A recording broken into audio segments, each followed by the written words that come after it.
y no descartó algún tipo de sanción dentro de lo que les permite el marco de la Comisión Nacional de Valores. No, por supuesto, todas esas entidades, tanto la FIP como el Banco Central y la CNB, tienen potestades para sancionar a los bancos. Por eso la pregunta sobre los clientes de esos bancos, ¿no? Porque cuando se dijo la semana pasada que una de las posibles medidas para tomar si el Citi no efectuaba el giro a los bonistas que quería hacer el gobierno y que finalmente concretó hoy, una de las alternativas era el quite de licencia al Citi. Imagínate vos eso lo que generaría en el sistema financiero local.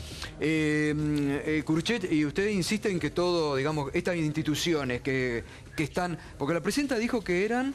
Entre las tres movían... 6 de cada 10 dólares por el contado con lío, o sea, 58%. Sí, a ver, nosotros como banco público no estamos en eso, así que yo no soy experto. No, pero a ver, en mi experiencia, porque lo hablamos con empresas, la enorme mayoría de estas operaciones que son lícitas, como lo reconoció Banoli, no tienen ningún problema. Puede haber una minoría que haya algún fin subalterno y el Estado tiene todo el peso de la ley. La Comisión Nacional de Valores, la UIF, el Banco Central, la FIP, depende del caso. Este es un tema más de sociedades de bolsa, de agentes de bolsa. Cuando se habla de bancos es porque son bancos que tienen sociedad de bolsa. Pero en general lo operan por orden de otros clientes. Ahora, Pino, llamativo, ¿no? Porque una y otra vez, ya en los últimos tiempos, el gobierno ha nombrado una y otra vez al Banco Macro, ¿no? Y al banquero Jorge Brito lo han puesto allí en el centro de la escena, ¿no? Sí, por supuesto, son peleas intestinales, yo creo, porque ayer eran socios. Acá se ha hablado varias veces, algunos han mencionado el tema de la investigación de la deuda. Es evidente que después de haber pagado el 92 o 93%, esto está hecho, está cocinado, sería idiota no terminar este proceso. Este proceso no tuvo el 65% de quita, porque en el 2005 la quita se la comió en tener los bonos atados al crecimiento del PBI. Entonces lo que tenemos que decir acá, cuando yo digo que hay que investigar por razones éticas y morales hay que investigarlas. Y por supuesto hay que detectar las operaciones ilícitas. El canje del 2010 fue una truchada, una gigantesca estafa. Nunca contestó el ministro de Economía Vudú de quiénes eran los bonos que se canjeaban, de dónde provenían, a cuánto los habían pagado. Esa operación fue muy preparada hasta por la consultora Arcadia de Ocampo y Echeverri, que se creó para el canje del 2010. Estoy hablando del 2008, ¿eh? Durante 2 años se trabajó, muchos de estos bancos acapararon bonos que valían 4 chirolas, porque sabían que si los compraban a 10 o 13 o 15 dólares los iban a vender a 45.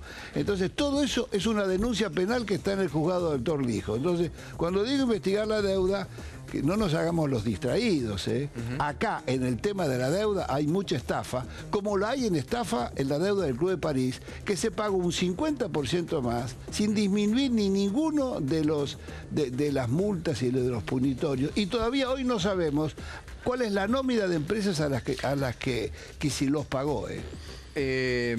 Quiero decirles que en el próximo bloque vamos a estar hablando del tema de la deuda, del último megacanje, de los 3 años que el fiscal, o mejor dicho, la fiscal ha pedido en la jornada de ayer para el exministro de Economía, Domingo Felipe Cavallo, por ese megacanje y por las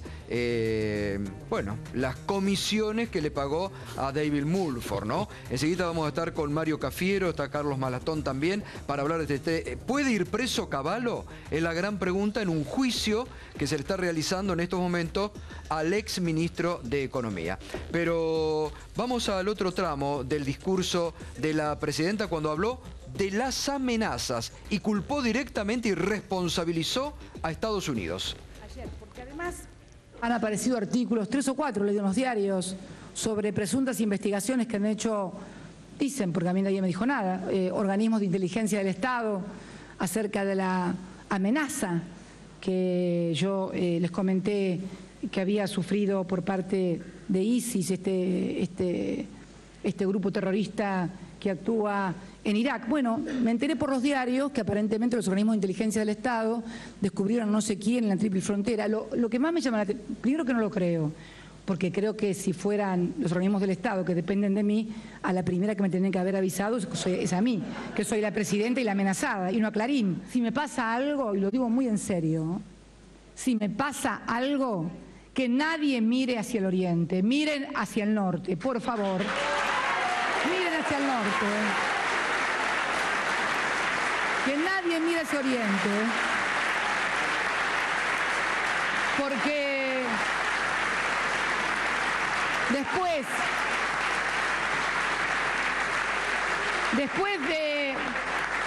después de ver las cosas que se están haciendo desde determinadas representaciones diplomáticas, después de escuchar estas declaraciones que verdaderamente parecen un ejercicio de cinismo, después de ver las cosas y escuchar las cosas que he visto en Naciones Unidas, realmente que vengan a crearnos toda una historieta acerca de que el ISIS me anda buscando a mí para matarme o para hacer algo y que por favor, que no vuelvan a armar ninguna novela como nos armaron con respecto a otras cuestiones que no quiero mencionar en el pasado, que no nos armen ninguna novela. Así que lo que escribieron y salió en los diarios evidentemente es mentira, porque si fuera por parte de algún organismo de inteligencia, tendrían que depende de mí, deberían haberme primero informado a mí que soy la presidenta y la amenazada. Esto lo quería decir, así que cualquier cosa que me pase, digan lo que digan y quien lo digan, no tengan duda, que no viene de Oriente. Muchas gracias y muy buenas tardes a todos. Bueno, durísima la presidenta, responsabilizando directamente a los Estados Unidos. En un largo discurso, reitero, uno de los discursos más duros de la presidenta de la Nación en los últimos tiempos, en varias oportunidades mencionó, responsabilizó a Estados Unidos, también se refirió a lo que hoy se conoció, una advertencia que, en realidad hay que decirlo, Estados Unidos hace en distintos países frente a distintos fenómenos, pero que sobre la República Argentina advertía a los turistas de Estados Unidos que llegan a nuestro país, les decían, cuidado después de las 8 de la noche porque hay crímenes en las calles de Buenos Aires, los pueden matar. Esto la presidenta lo tomó también para señalar al responsable, al encargado. ¿Quién es en este momento el encargado de la embajada? Es un encargado de negocios porque está vacante la... Claro, sí, el encargado de negocios está a cargo de la embajada y se espera que se termine de confirmar el embajador, que ya tiene nombre, y además Kevin Sullivan es el nombre del encargado de negocios, es el que viene regenteando la embajada y manteniendo muchos contactos a nivel de negocios. Bueno, pero dijo, es el mismo que anunció el default anticipado en la República Argentina. Sí. Dijo, no lo queremos echar, que se quede porque ya lo conocemos. Dijo algo así como la frase, mejor malo conocido que bueno por conocer, ¿no? Sí, pero además cuando dijo que se refirió a este estudio de que es peligrosa la Argentina, también apuntó que acá se consumía muchos estupefacientes. Sí. Eso decía el informe estadounidense. Dijo, Estados Unidos está diciendo que se consumen muchos estupefacientes. Y ahí citó a un filósofo contemporáneo, Aníbal Fernández, que dijo, ¿y Boston? Y Boston, exactamente. Bueno, ¿hay este tipo de amenazas? Pero, a ver, primero, el tema de la deuda, yo tengo un abismo con Pino, porque si yo comparo la relación de la deuda con el PBI en el año 2003 y hoy, creo que hay un proceso virtuoso de la deuda que es indiscutible e innegable. Pero, sigamos, si hay un poder o no desestabilizador. Porque si yo tengo $1 y alguien me paga 15 pesos, a mí me conviene vender ese dólar. Ahora, el problema es quién lo compra a ese dinero, pudiéndolo comprar a 8. Digo, no pueden, ese es el problema, no pueden. Bueno, pero por eso, pero si esas operaciones se realizan, es porque hay un poder económico que tiene capacidad para hacer eso, que tiene capacidad porque no tiene problema de perder una cantidad de dinero con tal de generar un proceso político de desestabilización. Los ojeros perdieron como pavotes. Pero claro, digo, si un grupo sojero puede vivir holgadamente liquidando nada más que la mitad de la cosecha, quiere decir que tiene una tasa de acumulación de renta que le da un poder político desestabilizador impresionante. Y ahora, con la ley que aprobamos el otro día, con la del pago soberano, se crea una comisión bicameral para investigar la responsabilidad política que han tenido funcionarios. Porque la presidenta decía, ¿por qué en la década de los 90 había tantos dólares? Pero porque justamente para que vinieran esos dólares hubo que endeudar al país. Y hay funcionarios que tienen una responsabilidad muy grande, porque Gustavo, si vos tenés funcionarios, pero perdóname, si vos tenés funcionarios que a 6 meses de dejar el gobierno son nombrados por las consultoras internacionales o por la Asociación de Bancos Privados Internacionales, quiere decir que cuando estaban en el Estado, ¿para quién trabajaban? Entonces, bueno, esa responsabilidad política claramente hay que investigarla. Gustavo, con todo respeto, pero nadie espera perder. Lo que esperan es ganar. Tienen expectativas de que va a haber una devaluación mayor. No, pero una cosa es... Que los ojeros puedan no liquidar tiene que ver con efectivamente la renta que el gobierno les permite pero una percibir. Cosa es ganar una tasa de renta de acuerdo con la marcha promedio de la economía y otra cosa es tratar de tener una tasa de renta extraordinaria que no tiene que ver con la marcha de la economía. Esta gente lo que intenta es recuperar los márgenes de ganancia de toda la vida y no tener un Estado que intervenga en la cadena de valor, que intervenga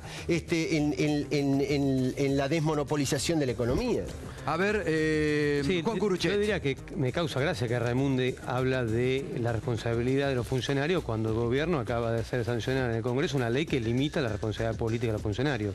Para el pasado pareciera que está fenómeno, me gustaría que también esa tesitura amplia la tengan para lo que pasó en estos últimos 11 o 12 años. Pero repito, acá el problema es por qué esto no pasaba antes. Porque en el 2008, en medio del conflicto con el campo, que se peleó fuertemente con el gobierno, no tenía esa capacidad de estas maniobras especulativas, no había brecha, no había este problema de reservas, acumulaban, era un modelo mucho más virtuoso. Acá el problema es que Cristina Kirchner hizo todo lo contrario a los aciertos que en materia económica tuvo su marido en la gestión previa y ha desmantelado una serie de herramientas que eran positivas, entre ellas los superávit que tenían.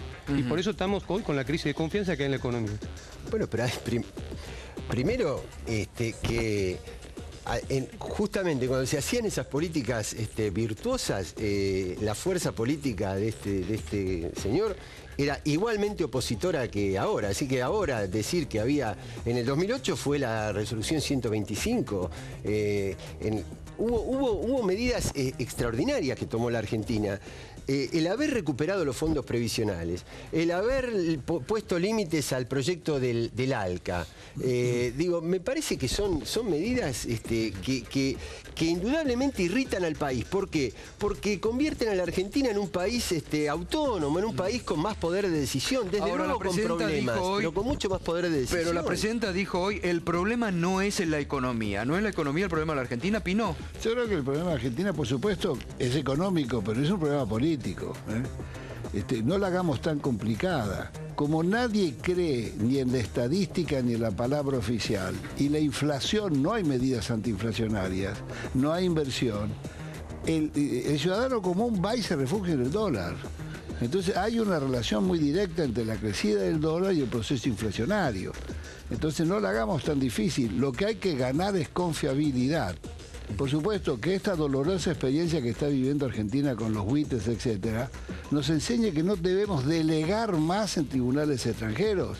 Hoy la Argentina todavía no ha iniciado con mayorías absolutas en las cámaras un proceso para salir de los tribunales del CIADI, que son los tribunales de arbitraje del Banco Mundial, cuyas resoluciones son definitivas, obligatorias.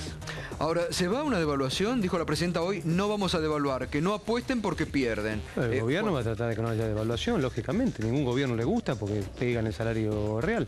Dependerá del acierto de medidas económicas que eso no suceda. Ojalá no suceda porque es muy negativo socialmente.